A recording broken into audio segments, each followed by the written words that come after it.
He is described as an enigma, a charismatic figure whose historic triumph in the 2008 election evoked emotion not only at the Capitol building where 2 million people gathered to witness his inauguration, but to almost every corner of the globe. His story inspiring millions who identify with his struggles. His family stretches across oceans and continents. His life a fusion of various cultures, religions and races. It begins in Honolulu, Hawaii in the US, where he was born. Let's face it, my presence on this stage is pretty unlikely. My father was a foreign student, born and raised in a small village in Kenya. He grew up herding goats, went to school in a tin roof shack. His father, my grandfather, was a cook, a domestic servant to the British. My father got a scholarship to study in a magical place, America, that shone as a beacon of freedom and opportunity to so many who had come before. At the age of 23 years, Obama Sr. flew to the US to study econometrics at the University of Hawaii. While studying here, my father met my mother. She was born in a town on the other side of the world, in Kansas.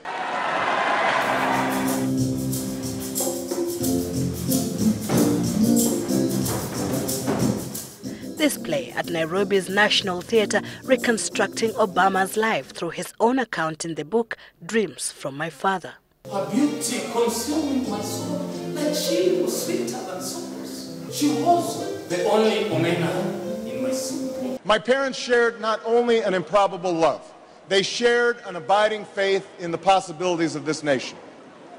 They would give me an African name, Barack, or Blessed, believing that in a tolerant America, your name is no barrier to success. His parents would, however, separate 2 years later. Obama Sr. proceeded to pursue his PhD at Harvard. His mother remarried and relocated to Jakarta, Indonesia, with her husband Lolo Soetoro. His sister Maya Soetoro would be born there. Obama was only 6 then. But his mother feared for Obama's safety and education and sent him back to Hawaii at the age of 10 to live with his grandparents. His father went to visit him there. It would be the last time they met. His father returned to Kenya, leaving behind a boy who grew into a sporty young man.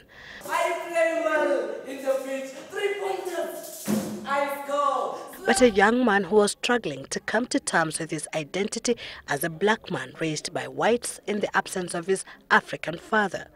10 years later, when he was 21 years old, a call from a lady who introduced herself as Aunt Jane came through from Nairobi, informing Obama of the tragic road accident his father had succumbed to.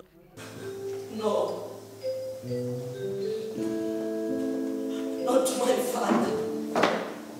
Years later, he visited relatives in Kenya and made an emotional visit to the graves of his father and grandfather. In 1988, Obama joined the Harvard Law School, where he made history. He became the very ever first black president in the Harvard Law Review. Nobody does not joke around watching TV. He reads and reads. He chews volumes and volumes of books. He discovered the papyrus ring. He built the Egyptian pyramid. He was the first Egyptian pharaoh. He is sharp and hardworking and passes his exams with flying colors. You are no exception, Omera. He would meet his soulmate, Michelle Robinson, at a Chicago law firm. They started dating, love blossomed, and they eventually tied the knot 3 years later. From their union, 2 girls, Malia and Sasha, were born. Obama practiced as a civil rights lawyer in Chicago briefly before plunging into politics, where he sailed through in 2004 as a senator for Illinois State. It was not until 2006 when, as a senator, he returned to Kenya with his wife and children.